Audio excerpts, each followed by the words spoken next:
Hi friend, তোমরা নিশ্চয়ই ভালো আছো। দেখো আমি আজকে কাতলা মাছের ঝোল কী করে করতে হয় সেই রেসিপি নিয়ে চলে এসেছি।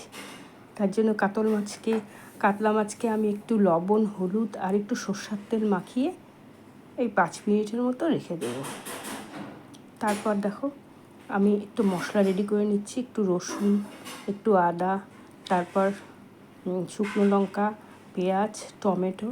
পেঁয়াজগুলো একটু ডুমো ডুমো করে কেটে নিয়ে আমি মিক্সিতে পেস্ট করে নেব। রসুন দিয়ে দিলাম, তারপর দিয়ে দিলাম আদা, তারপর শুকনো লঙ্কা একটু আর পেঁয়াজ দিয়ে আমি এখন একটা পেস্ট বানিয়ে নেব। টমেটোটা আমি আলাদা করে পেস্ট করে নেব। তারপর একটু কাজু বেটে নেব। এবার কড়াইতে তেল দিয়ে দিলাম। তেল দিয়ে আমি এখন মাছগুলোকে সবগুলো ভেজে নেব। এখন তেল গরম হয়ে গেলে আমি এর মধ্যে দিয়ে দেবো মাছগুলো। তোমরা তো কাতল মাছের ঝোল করে খাও, কিন্তু এই রেসিপিটা দেখো অনুষ্ঠান বাড়ির মতো সুন্দর টেস্ট হবে। এবার মাছগুলোকে আমি দিয়ে দিলাম। এবার আমি গ্যাসটাকে একটু সিমে করে দেব, তাহলে মাছগুলো ভালো ভেতর থেকে ভাজা হবে। দেখো এক পিঠ ভাজা হয়ে গেল। এরপরে আমি এটাকে উল্টে দেব। মাছগুলোকে দুটো যদি খুন্তি দিয়ে বা হাতা দিয়ে ধরা যায় তাহলে মাছগুলো ভেঙে যায় না। এর জন্য আমি এগুলোকে 2 পিস উল্টে দেব দুটো জিনিস দিয়ে। দেখো সুন্দর করে ভাজা হয়ে গেলে আমি এটাকে পরপর সবগুলো ভেজে নেব। এবার দেখো লাল হয়ে ভাজা হয়ে গেছে। এবার আমি এটাকে উঠিয়ে নেব। সুন্দর ভাজা হয়ে গেছে। কাতল মাছের তো সবাই ঝোল করে, কিন্তু নতুন যারা রান্না করে তাদের জন্য এই রেসিপিটা খুব প্রয়োজন। এবার দেখো মাছগুলো ভাজা হয়ে গেছে। এবার এক এক করে আমি উঠিয়ে নেব। একটু কড়া করেই ভাজবো।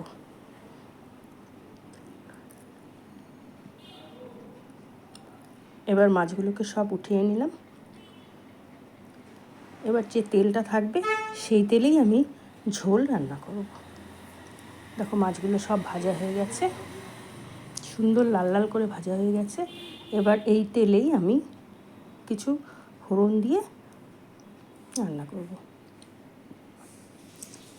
দেখো তেলটা গরম হয়ে গেছে। এর মধ্যে দিয়ে দেবো আলুগুলোকে একটু লাল লাল করে ভেজে উঠিয়ে নেব। আলুগুলো একটুখানি আগে ভাপিয়ে নিয়েছি, তাহলে ভাজাটা খুব ভালো হয়। এবার আলুগুলোকে উঠিয়ে নিয়ে ওই তেলেই আমি ঝোলটা রান্না করব। তার জন্য গোটা গরম মশলা দিয়ে দিলাম, শুকনো লঙ্কা, তেজপাতা, তারপর দিয়ে দেবো একটু জিরে। এবার ওই মশলাগুলো লাল লাল করে ভাজা হয়ে গেলে আমি তার মধ্যে যে মশলাটা রেডি করে রেখেছিলাম, ওই প্রথমে পেঁয়াজ, রসুন, আদা, কাঁচা লঙ্কা, শুকনো লঙ্কা সব দিয়ে এবার এটাকে ভাজবো। যতক্ষণ অবধি পেঁয়াজের কাঁচা গন্ধটা না বের হয় ততক্ষণ অবধি কাঁচা গন্ধটা যতক্ষণ অবধি না যায় ততক্ষণ অবধি আমি এটাকে ভাজবো। তারপর দিয়ে দেবো হলুদ, লবণ, একটু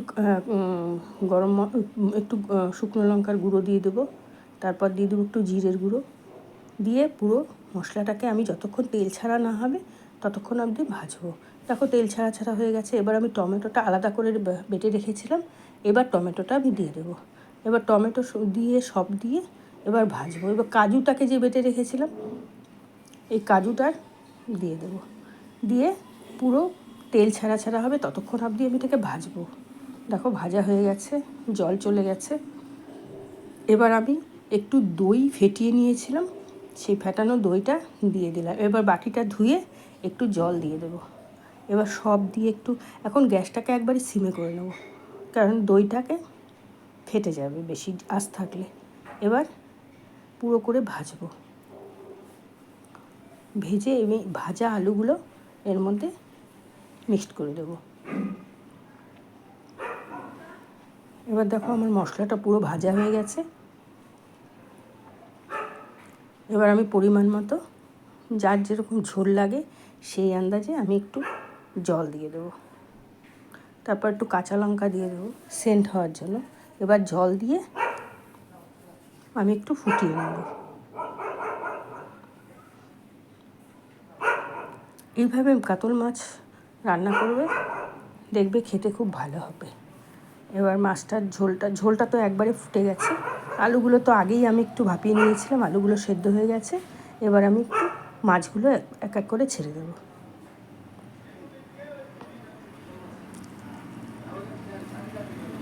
দেখো এবার মাছ দিয়ে একটু মাছগুলোকে একটু সেদ্ধ হতে দেবো।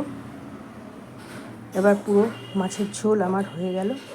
এইভাবে করে দেখবে আর কমেন্ট করে বলবে কেমন হলো। তোমাদের কমেন্ট শুনতে আমার খুব ভালো লাগে।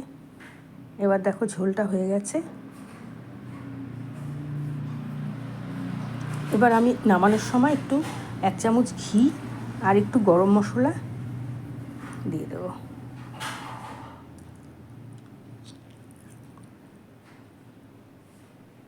তারপর এই মাছগুলোকে এক এক করে উঠিয়ে নেব। দেখো আমাদের কাতল মাছের সুন্দর ঝোল হয়ে গেছে।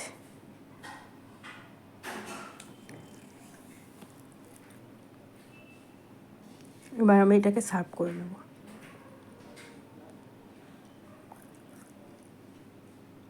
আলুও সেদ্ধ হয়ে গেছে, মাছের ঝোলও হয়ে গেছে। এবার দেখো সবগুলো নামিয়ে নিয়ে আমি এবার সার্ভ করে দেবো। এইভাবে তোমরা বলবে কেমন হলো। দেখো ঝোলটাও গাঢ় হয়ে গেছে। থ্যাংক ইউ বন্ধুরা আমার এই ভিডিওটা দেখার জন্য। ভালো থাকবে, সুস্থ থাকবে, আর আমাকে একটু লাইক এবং কমেন্ট করে দেবে।